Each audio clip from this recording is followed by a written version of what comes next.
Hello, everyone, and welcome to the Economerica's podcast, where every month we share under the radar investment opportunities from countries across our big continent, North America, Central America, and South America.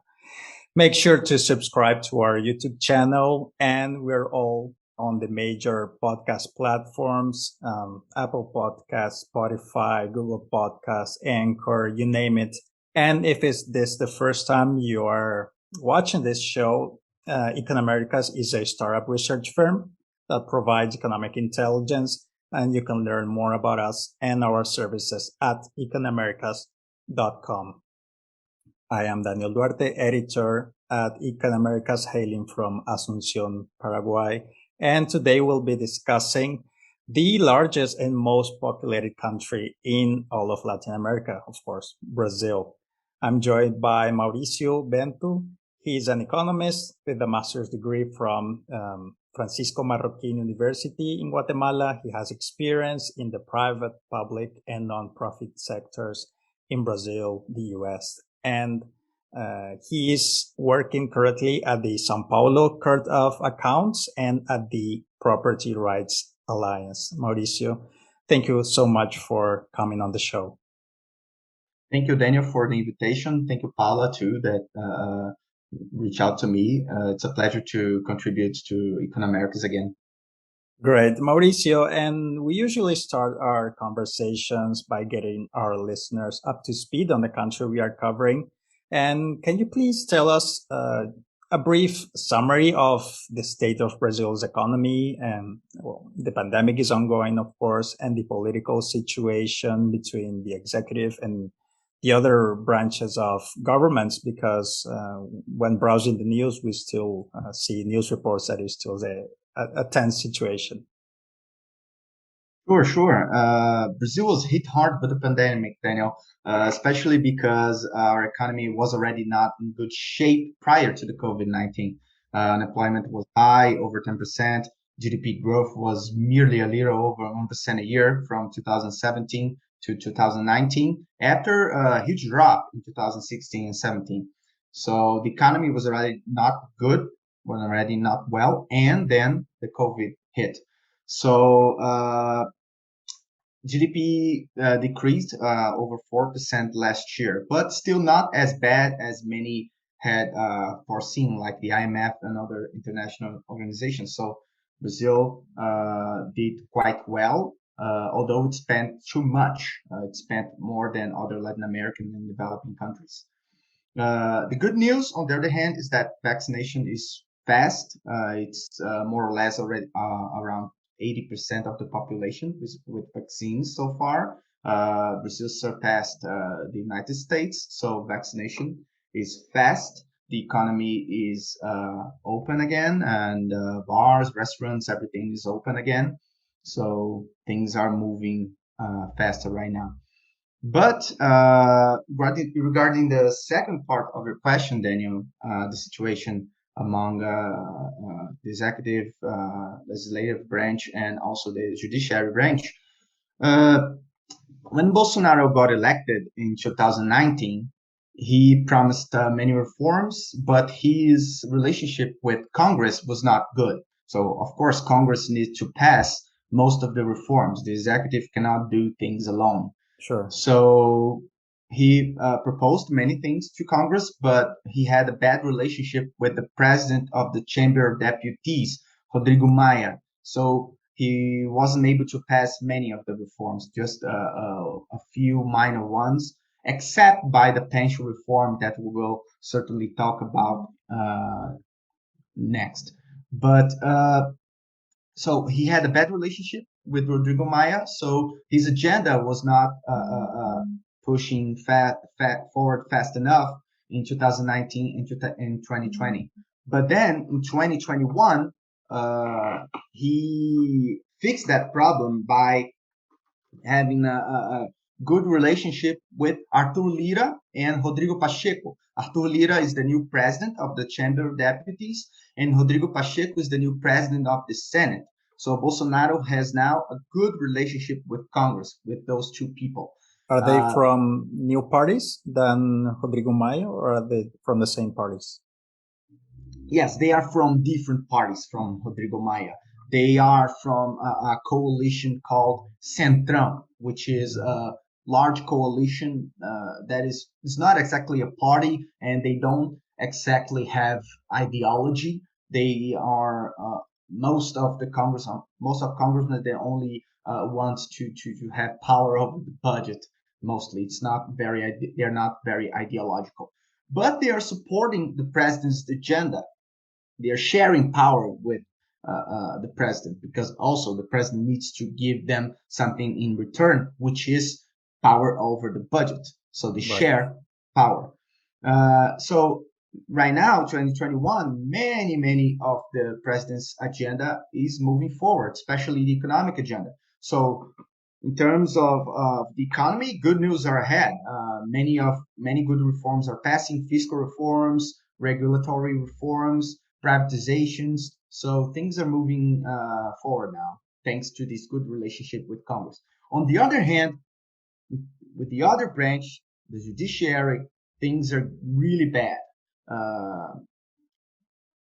Bolsonaro goes to the media and says bad things about the ministers of the Supreme Court, and then the ministers of the Supreme Court go to the media and say bad things about Bolsonaro, and things have scaled up until Bolsonaro proposed the impeachment of one of the ministers of the Supreme Court, Minister Alexandre de Moraes, past week.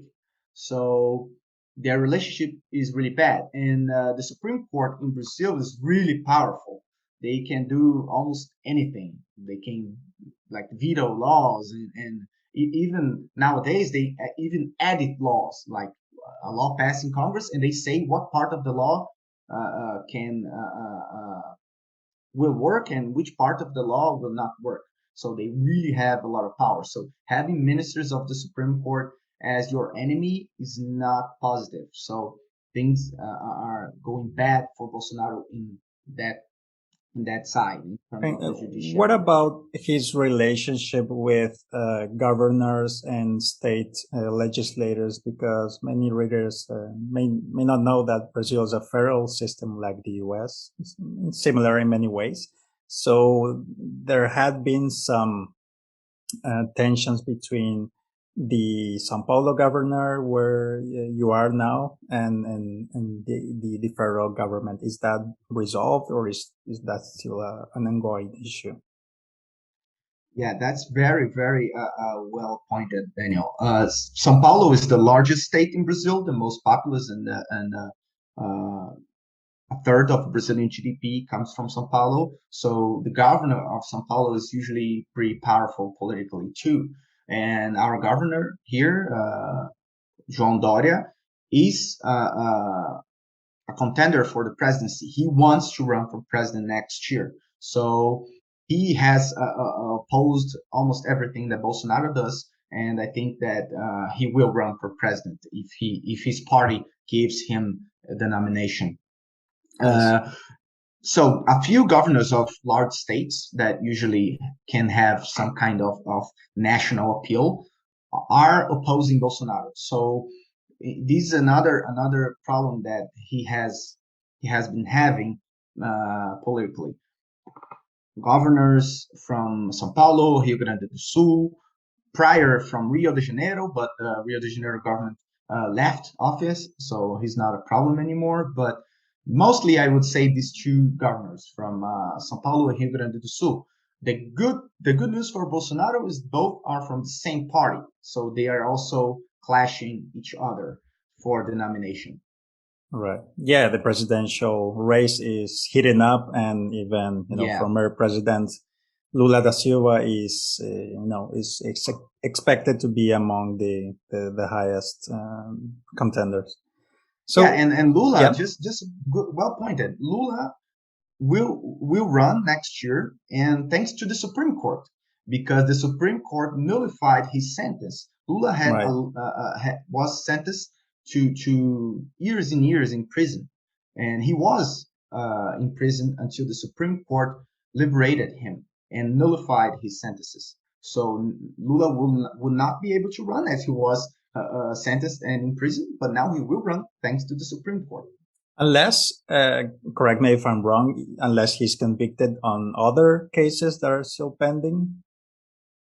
Yeah, but that is very unlikely because he would need to be found guilty twice in the same case up until like July next year. And we know that our judiciary, although they are very well paid, they're not very fast. So this is very unlikely, although it's certainly possible.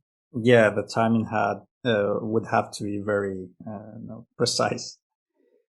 And let's talk about Bolsonaro's privatization agenda. As you mentioned, he promised to privatize maybe it was like 100 companies when he came into office, and he put a very free market oriented economist as a finance minister. And he also had this plan to privatize many companies. And Brazil, the federal government, has many companies across very a wide array of industries. How much of that agenda has he been able to accomplish? I know the government has auctioned off many airports, but I don't know if there are other large companies that are still on that list.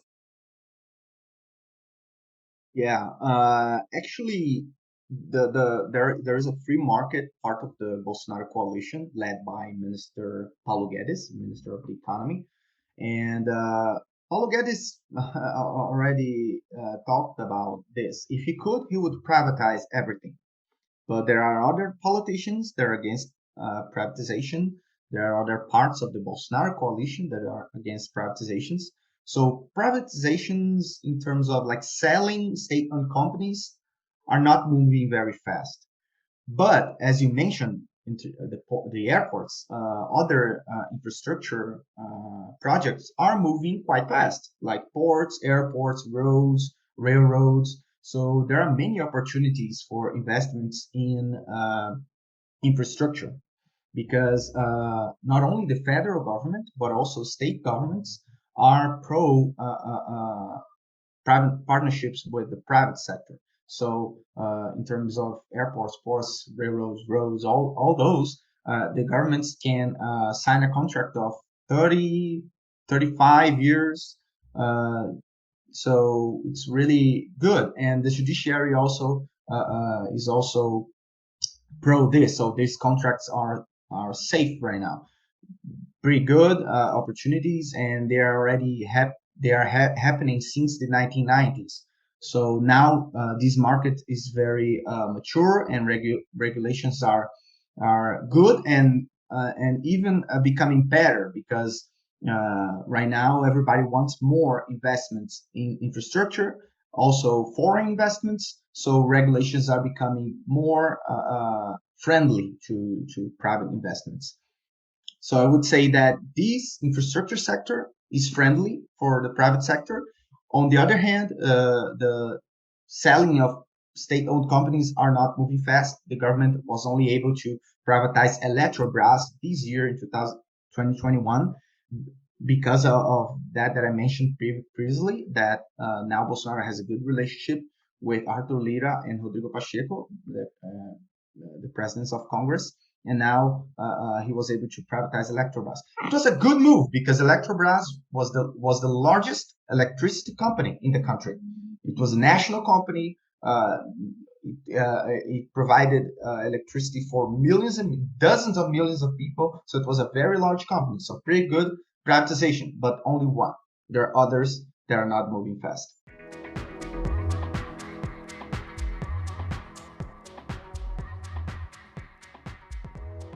On October 13, Panama became the first Central American nation to legalize cannabis in any form. The bill that President Cortizo signed into law marked the end of a 4-year campaign by doctors, patients, and legislators who have extolled the plant's medical properties to treat chronic and painful diseases. Panama will set up a regulatory framework to allow the controlled use of cannabis for therapeutic, medical, veterinary, and research purposes. However, the law remains restrictive. The country will determine specific areas for marijuana crop with permanent surveillance.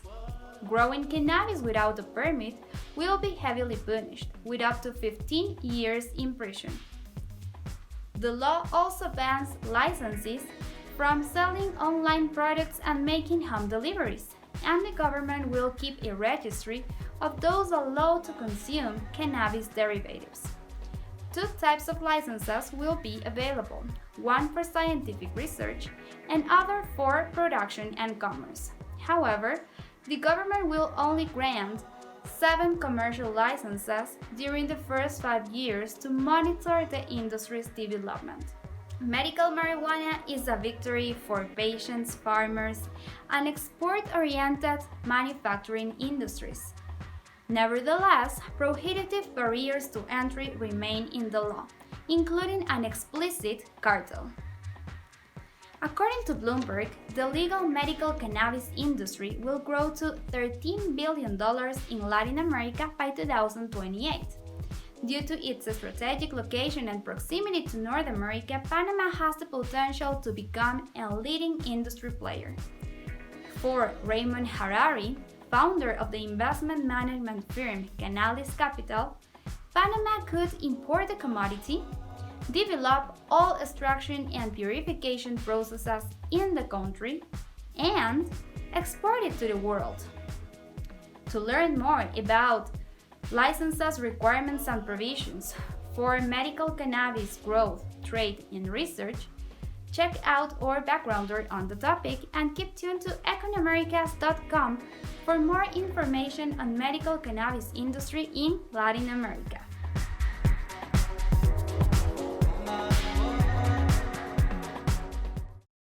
Right. And of course, it was just one area of reforms among the many that Brazil needed to undertake. And here at Econ Americas, we have published a couple of articles on those.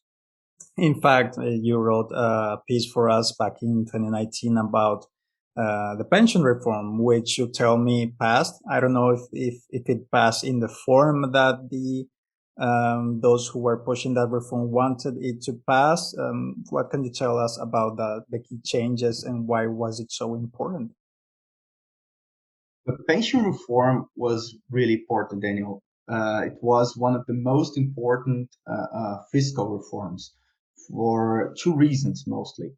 First, for this merely fiscal reason, because it was a bomb that would be very critical for the public finances. And if the government didn't pass the pension reform in 2019, it wouldn't have money for anything right now, especially after COVID. But on the other hand, there was also the problem of justice because some government employees had very large payments, some of them up to $100,000 a month. Monthly? A month, yeah. Wow. So really insane. Actually, I'm sorry. It's $100,000 a year. Sorry. It's because normally here in Brazil we talk about salaries in monthly salaries, not yearly salaries, but it's $100,000 a year, of course. So, but anyway, in a country with like $10,000 GDP per capita, you pay $100,000 for a public employee as pension. It was very, very high. And of course, only government employees had that privilege. Private sector employees didn't have that. So it was a privilege that was ended. And so the pension reform had these two sides that needed to be taken into account, the fiscal side and the justice side. And it was a very good reform. It was not 100% of what Paulo Guedes wanted or what people that wanted the reform proposed, but it was like fair enough.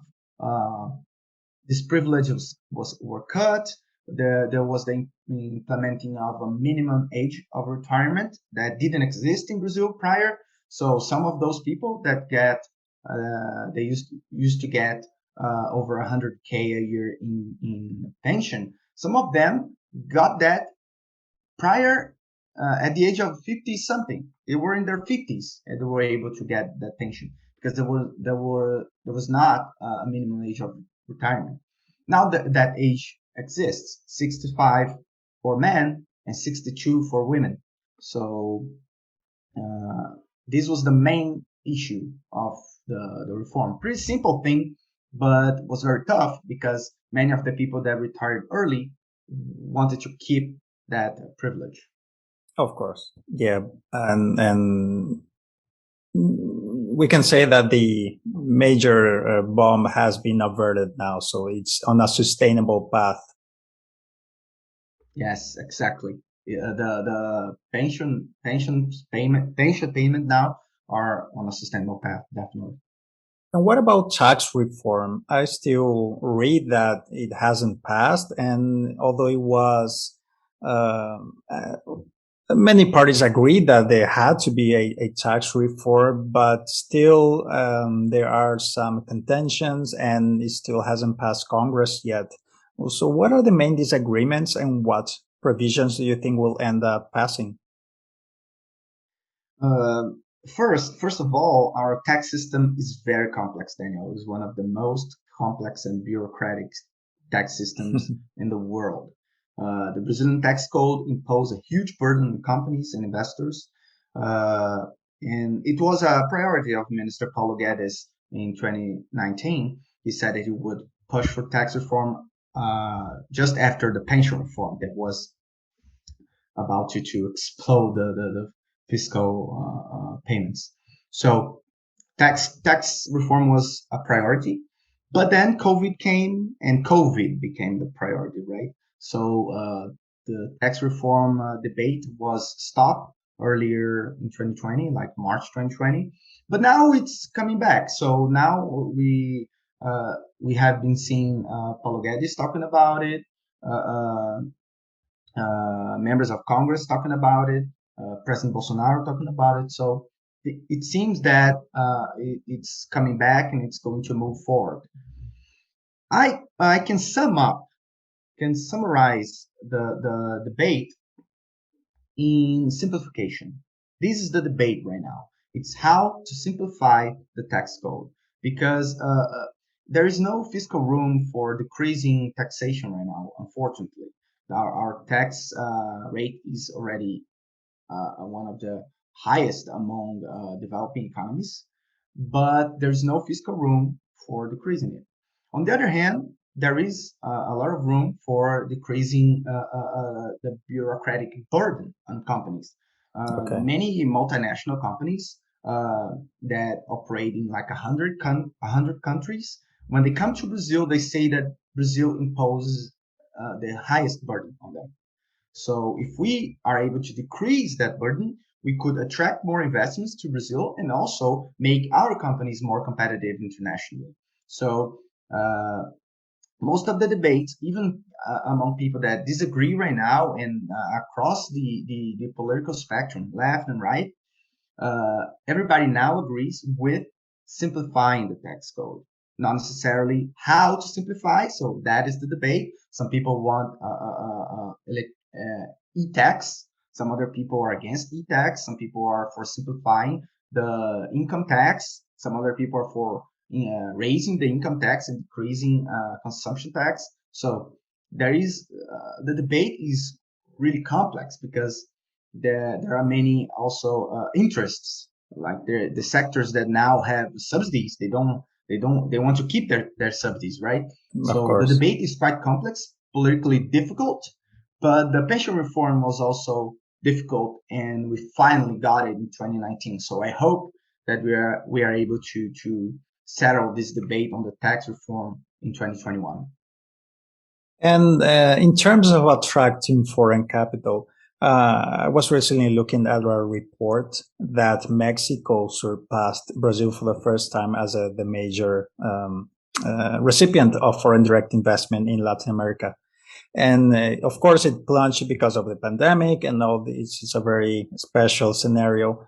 But how can Brazil attract and become the leader again? You wrote a recent article in the Brazilian press about public-private partnerships. And can this be a tool to regain that competitive edge? Definitely, Daniel.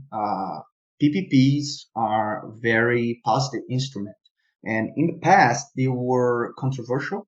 Many people on the left were against PPPs because they said they labeled the PPPs as selling the country to private capital, selling the country to foreign companies, and all that.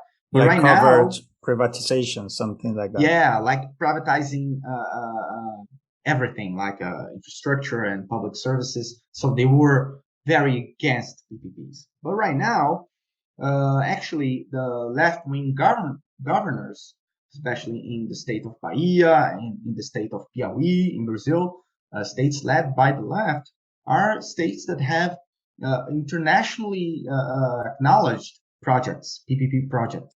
Just recently, a project in Piauí got a prize from the United Nations as the best PPP in the world. So, PPP in a left-wing governed state. And also, there is another project, the Suburbia Hospital in Bahia, that also got international prizes, and it was also implemented by left-wing administration. So right now, PPPs are a very positive instrument because they're not controversial anymore. They are very stable. They offer a very clear and stable opportunity for investments, both in infrastructure, such as sports, airports, railroads, as I mentioned, but also in public services. There are many schools right now that are running on PPPs, and many hospitals right now they are running on PPPs. And Brazil must increase their demand for both infrastructure and public services. So those two sectors need more investors, and certainly there will be many projects that will have a good payoff.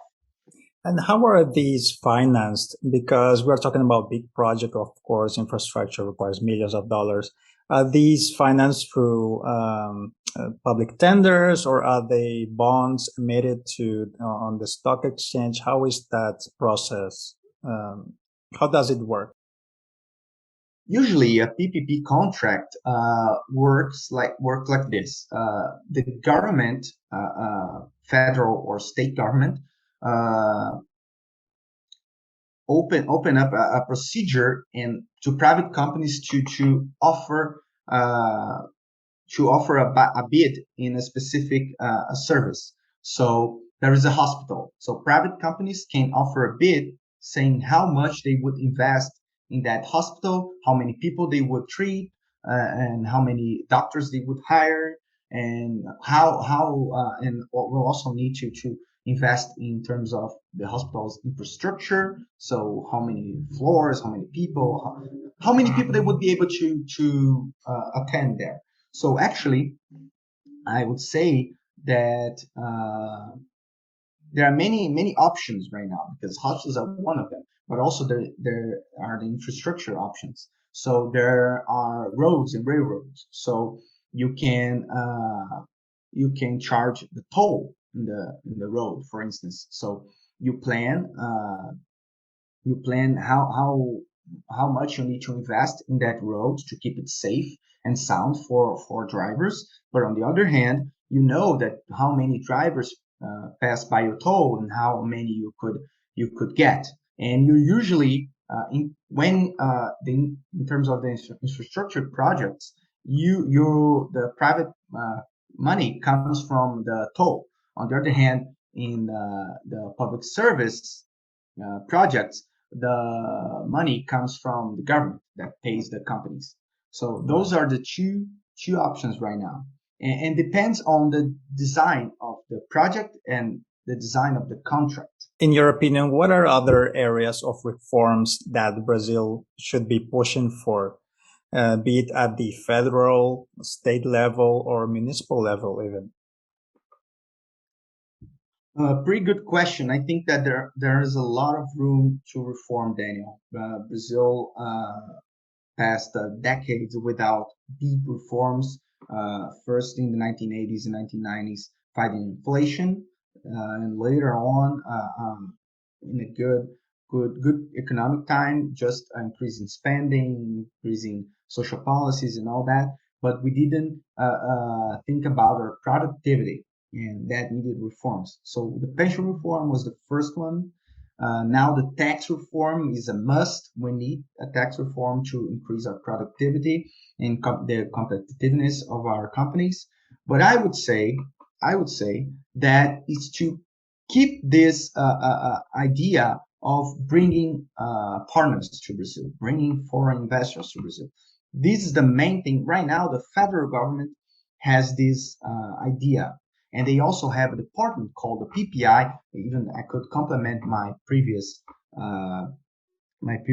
response. The PPI is a department in the federal government that helps to structure good PPP project with state governments too. So they have their own projects at the federal level, but if a state wants a PPP for a state road or a state railroad or something like that, they can help them structure that project. So if you look at the PPI portfolio, you certainly see many good projects. So, and I would say that a must is keep the idea of bringing foreign partners or of having more allies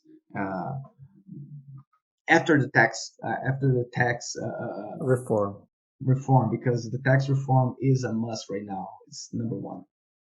Perfect. So finally, let me ask you, from the perspective of maybe an individual investor, and not as an institution, but as an individual, what are some areas that you think have been overlooked and fly under the radar and could grow over the next years? I mean, Brazil is a huge country. I always say it's like a continent in itself. And there are many regions with many thriving industries, mining, financial services where you are in São Paulo, and tourism is a huge industry. What are the overlooked opportunities in your opinion? Well, you mentioned tourism. It's a big one because I would say that the only place that has an international level infrastructure for tourists is Rio. There are other places in Brazil that are beautiful, really beautiful, but that right now do not have an international level infrastructure. So the northeast of Brazil is pretty beautiful. It's like the Caribbean, but it does not have the Caribbean infrastructure. So it will not attract the Caribbean numbers of tourists, right? The Brazilian South also pretty good. There's a lot of different culture. Like there are cities founded by the Polish. There are cities founded by the Ukrainians. There is the largest Oktoberfest outside Germany. So there's a lot of culture, a lot of different cultures there, and also of course the native cultures that we have in Brazil. So there are a lot of culture that could, and also ecotourism that can. That is already attracting a lot of Brazilian tourists, especially because of the pandemic. Many people that would travel abroad now are traveling in Brazil. So, but in order to attract tourists from outside, we need infrastructure. So this is certainly one sector. But another sector is the agro. The agro-business sector is very efficient, is growing. Although I mentioned that the Brazilian economy is not performing very well in the past 5-6 years, the agro is performing very well. Is increasing. In some years, it increased its by double digits. So it's really growing fast, and it needs more investors to break into more markets, and also it also complements the infrastructure part, because a huge problem of the agro right now is delivering and also stocks and all that. So it needs infrastructure because the production is very efficient, but the rest is still lagging behind. So I would say the agro right now is in the financial market. There are a lot of opportunities in the financial market right now for investing in the agro. There are immobiliary funds and also agro funds, two quite new products in the financial market that are growing fast, growing a lot, delivering a lot of profit, but there is room for growth. There's still a lot of room for growth. Excellent. Well, Mauricio, thank you so much for joining us today and talking about Brazil. Folks, I invite you all to follow Mauricio. He's on Twitter, on LinkedIn, and maybe some other social media. You can find his work on the on our website. We'll include links to his social media accounts and his profiles, his articles he's written. And of course, please leave us your suggestions, your comments, what other topics you'd like us to cover, who else you'd like us to interview. And we'll join you next month with another episode of the Econ Americas podcast.